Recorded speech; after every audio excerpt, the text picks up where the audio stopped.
Assalamualaikum warahmatullahi wabarakatuh. Perkenalkan, nama saya Lelan Nusafrida, SPD MPD. Saya selaku salah satu dosen Prodi Pendidikan Matematika FKIP Universitas Jember. Video ini saya buat sebagai pernyataan diri dosen dalam unjuk kerja Tridharma Perguruan Tinggi pada salah satu mata kuliah yang saya ampu, yaitu geometri dengan kode mata kuliah KPM 1104. Mata kuliah geometri merupakan salah satu mata kuliah wajib di program studi pendidikan matematika yang ditempuh di semester 1, di mana mata kuliah ini mempelajari tentang definisi, teorema, dan postulat di geometri dengan jumlah SKS 3.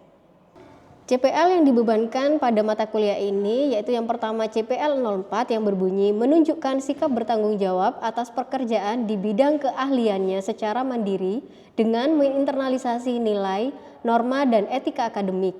Yang kedua CPL 06 yang berbunyi menerapkan pemikiran logis, kritis, sistematis, inovatif dengan menunjukkan kinerja mandiri, bermutu, dan terukur dalam konteks pengembangan atau implementasi IPTEX. Yang terakhir CPL 11 berbunyi menganalisa objek matematika sebagai dasar berpikir matematis. CPMK pada mata kuliah geometri yang pertama menunjukkan sikap bertanggung jawab dalam kinerja kelompok pada penyusunan makalah dan presentasi. Yang kedua, menganalisa dasar-dasar berpikir matematis secara deduktif dan aplikatif. Yang ketiga, menerapkan pemikiran logis dalam menyelesaikan permasalahan sehari-hari terkait geometri. Adapun sub CPMK pada mata kuliah ini juga ada 3. Yang pertama, menyusun makalah dan PPT terkait geometri melalui team-based project. Yang kedua, menganalisa dasar-dasar geometri melalui diskusi dan case method. Yang ketiga, mengaplikasikan dasar-dasar geometri dalam permasalahan sehari-hari. Adapun materi yang dipelajari pada mata kuliah geometri yaitu yang pertama undefined term, yang kedua definisi, yang ketiga postulat atau aksioma, yang keempat teorema dan akibatnya. Adapun asesmen atau penilaian yang digunakan pada mata kuliah ini yaitu yang pertama untuk menilai CPMK 1 digunakan RTM 1 melalui presentasi kelompok, yang kedua CPMK 2 melalui UTS dan UAS, yang ketiga CPMK 3 melalui studi kasus atau case method melalui diskusi kelompok pada RTM 2. Adapun pustaka utama yang saya gunakan adalah sebagai berikut. Kemudian pustaka pendukung yang saya gunakan pada mata kuliah ini yaitu artikel ilmiah yang telah disusun oleh dosen-dosen Prodi Pendidikan Matematika, salah satunya artikel ilmiah yang saya susun yang berjudul Integrating GeoGebra in Geometry Space Learning, a Lesson from Traditional Cultural Festival Tumpeng Sewu yang telah diterbitkan pada Journal of Physics Conference Series. Perangkat pembelajaran, RTM, bahan ajar, pustaka, media pembelajaran dapat diakses melalui media manajemen pembelajaran atau MMP yang dapat diakses melalui sister atau sistem informasi terpadu yang dikembangkan dengan model SSO.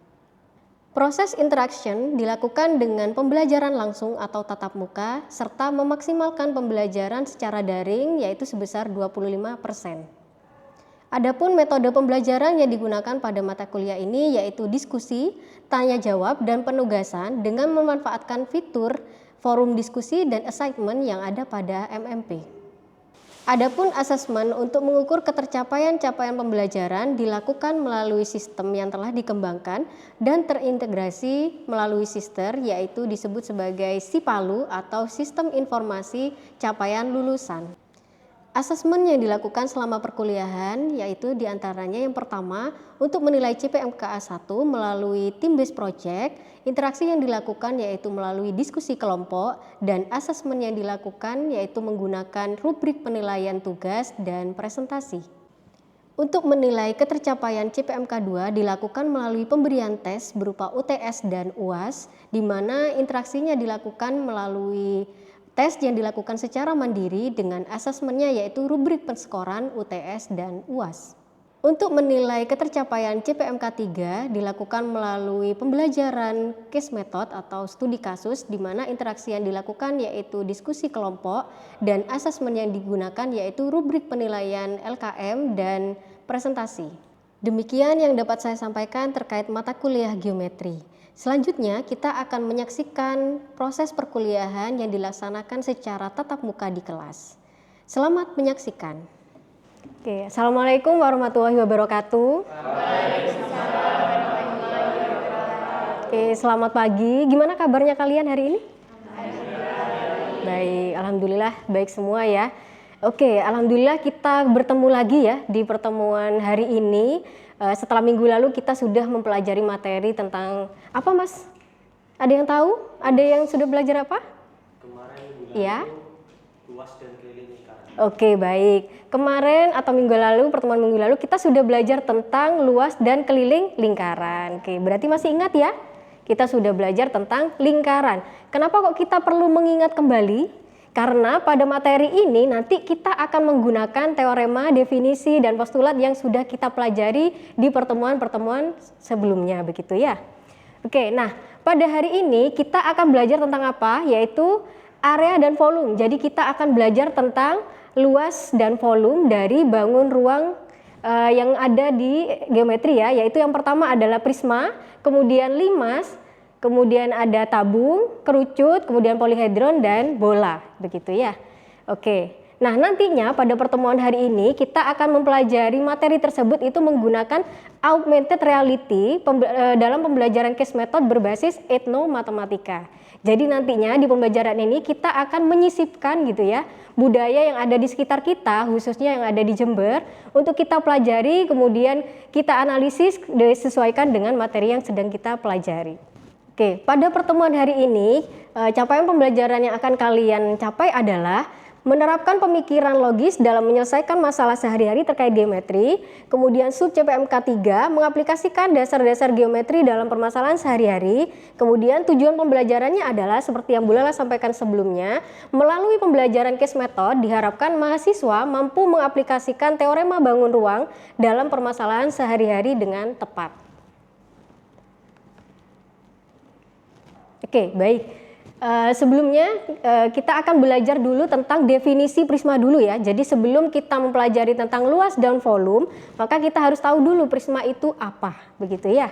Nah, di dalam geometri kita mempelajari unsur-unsur dalam geometri itu menggunakan definisi, postulat maupun teorema. Yang pertama yaitu definisi prisma.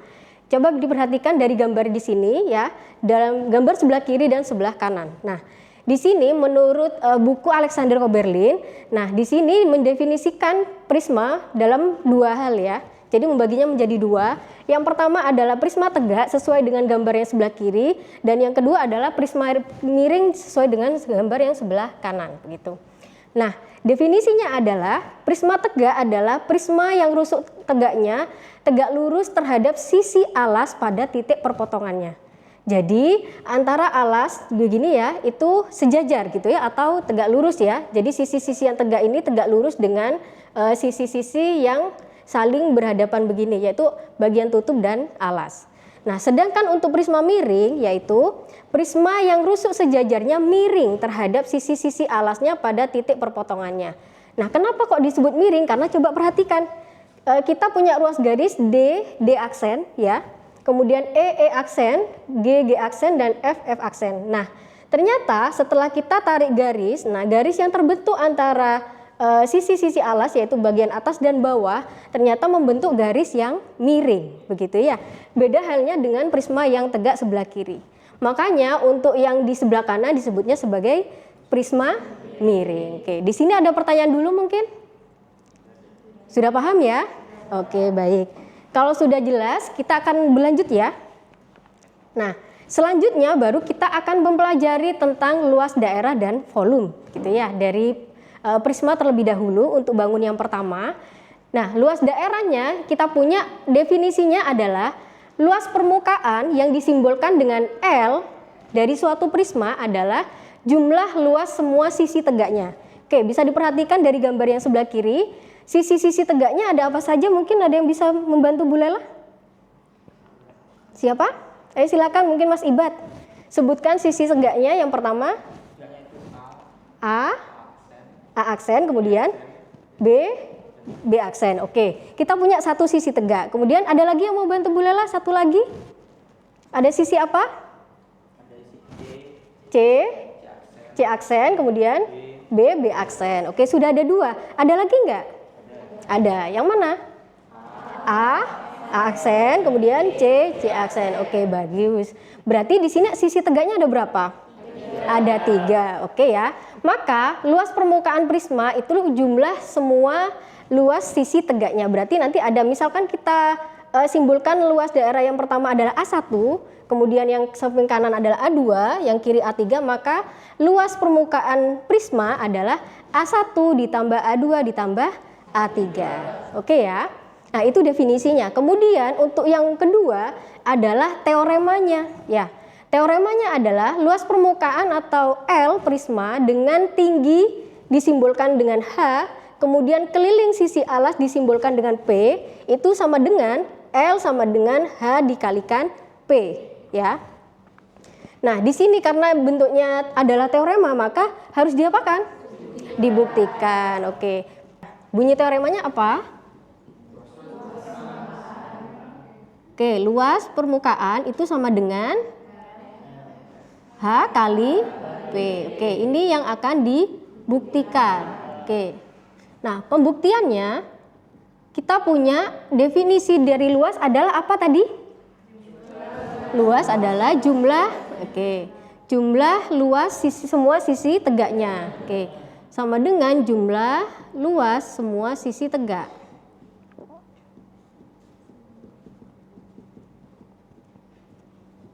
Oke, kita misalkan sisi tegak, luas dari sisi tegaknya tadi dengan apa? A1 ditambah A2 ditambah A3. Oke. Nah, kemudian kita kan mau membuktikan ini ya. Jadi, selanjutnya adalah kita harus menjabarkan dulu. A1 sama dengan apa? Kita tuliskan di sini definisi. Oke. Nah, A1 kita jabarkan dulu. A1 itu tadi apa? Kata Mas Ibad tadi? Oke, bersegi panjang. Berarti rumusnya apa? Luas adalah panjang kali lebar. Oke, coba diamati dari gambar yang ada di PowerPoint. Panjangnya sama dengan apa? Kemudian lebarnya sama dengan apa? Panjangnya B, oke, dikali dengan H. Oke, kemudian A2 sama ya. Berarti P-nya apa? A dikali dengan H. Oke, kemudian yang A3 C dikalikan dengan H. Oke. Nah, kita sudah punya ini. Kemudian kita kembalikan ke sini ya. Sama dengan, kita tuliskan aja, berarti A1 sama dengan B kali H ditambah A2 adalah A kali H, kemudian ditambah C kali H. Oke, coba perhatikan. Ada unsur yang sama di sana? Yaitu sama dengan apa? H ya. Oke, baik. Kita distributifkan ya. Maka H dalam kurung apa? B ditambah A ditambah C. Oke. Coba diamati sekarang. B ditambah A ditambah C itu sama dengan apa kalau dari gambar? Keliling, betul. Keliling dari apa? Segitiga ABC. Oke. Berarti kalau di teorema yang sudah kita pelajari, keliling sama dengan apa, Rek? P. Oke, berarti luas sama dengan H atau H kali P. Jadi sudah terbukti ya.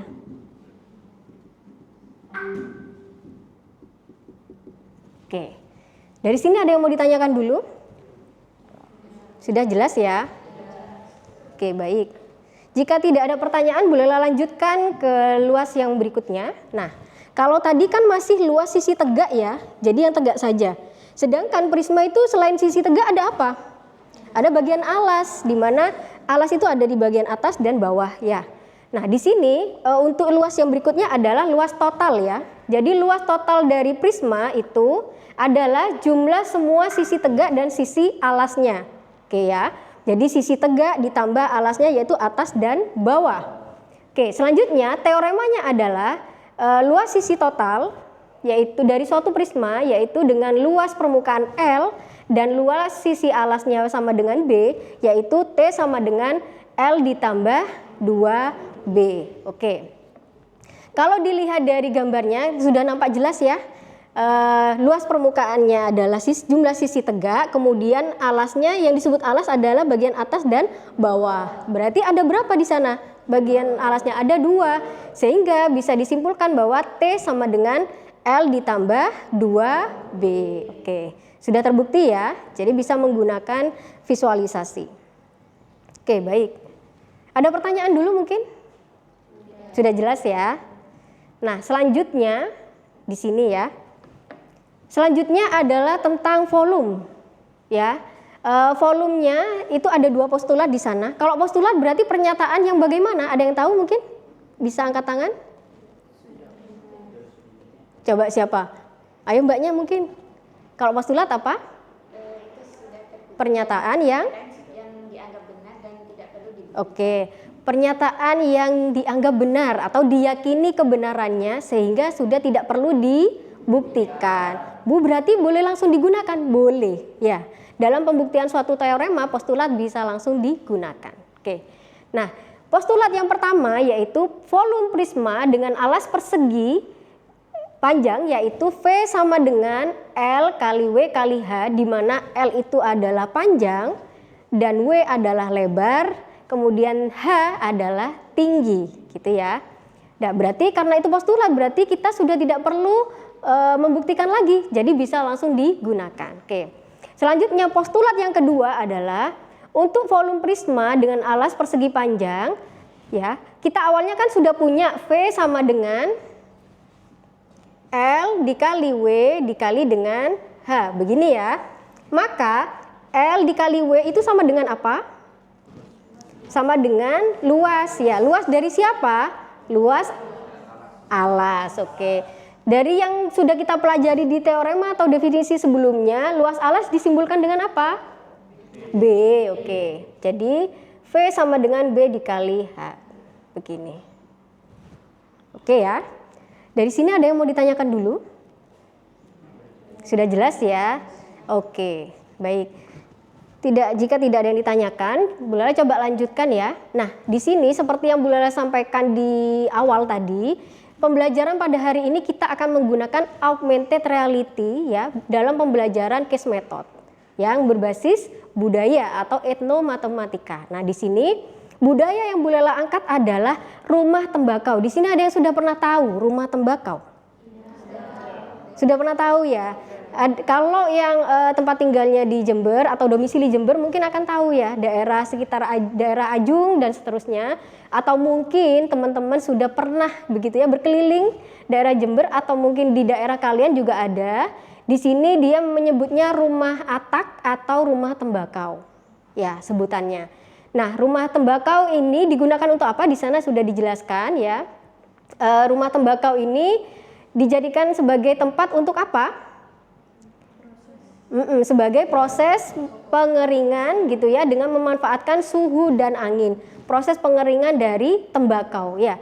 Jadi tembakau yang sudah dipanen gitu ya, kemudian kan biasanya sebelum dia masuk ke produksi, maka tembakau itu kan harus dijemur begitu ya, atau dikeringkan. Nah, salah satu upaya untuk mempercepat proses pengeringan itu dibantu dengan dijemur di bawah di dalam ruangan, yaitu yang disebut sebagai rumah tembakau, untuk menghindari cuaca seperti hujan yang mungkin secara tiba-tiba gitu ya. Jadi petani tidak perlu untuk mengangkat tembakau yang sedang dijemur kalau posisinya di luar begitu ya. Kalau di dalam ruangan itu akan lebih aman begitu ya dari cuaca begitu ya, atau hujan. Nah, di dalam rumah tersebut gitu ya ada mesin pengering juga. Jadi ketika mengeringkan juga memanfaatkan suhu dan angin dari sirkulasi angin yang ada di rumah tembakau tersebut. Karena tampak ya dari rumah tersebut itu ada lubang-lubangnya gitu ya, yang digunakan sebagai ventilasi, seperti itu. Bu Lela minta kalian secara berkelompok untuk mendiskusikan dan menganalisis terkait dengan rumah tembakau berdasarkan dari materi yang sudah kita pelajari sebelumnya, yaitu luas dan volume dari prisma. Oke, silakan sekarang kalian berkumpul dengan kelompoknya masing-masing. Selanjutnya kalian akan berdiskusi secara berkelompok gitu ya untuk menyelesaikan LKM yang sudah saya sediakan. Yaitu yang pertama dengan men-scan barcode yang ada di sini menggunakan aplikasi Assembler ya.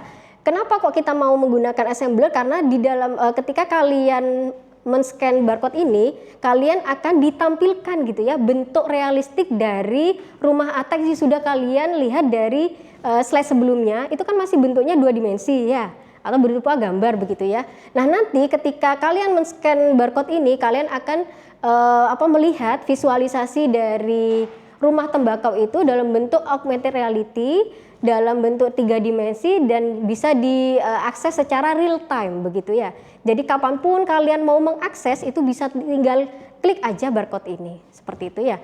Kemudian setelah kalian memperhatikan atau melihat visualisasinya, kemudian silahkan kalian menyelesaikan LKM-nya dengan men-scan barcode yang ada di sebelah kanan secara berkelompok. Gitu ya, nanti ketika kalian sudah selesai untuk mendiskusikannya, kalian bolehlah minta untuk perwakilan kelompok mempresentasikan hasil diskusi kelompoknya. Mungkin ada yang mau ditanyakan? Belum ya? Oke, baik. Terima kasih. Silakan saat ini berkumpul dengan kelompoknya masing-masing.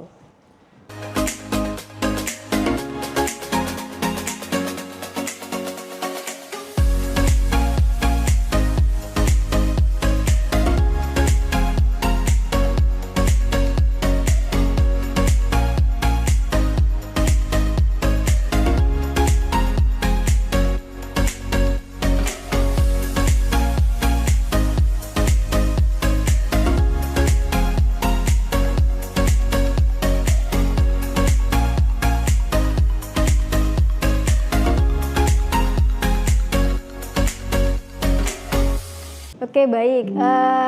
Kalian sudah mendiskusikan LKM yang tentang rumah tembakau. Selanjutnya kelompok 2 akan mempresentasikan bagaimana visualisasi dari volume bangun ruang, yaitu bangun ruang prisma dengan alas persegi panjang. Silahkan dari kelompok 2 bisa dimulai. Assalamualaikum warahmatullahi wabarakatuh. Waalaikumsalam warahmatullahi wabarakatuh. Baik, di sini saya akan menjelaskan hasil diskusi kelompok kami mengenai visualisasi balok menggunakan GeoGebra 3D. Nah, di gambar balok ini kita dapat mengubah panjang, lebar, dan tingginya.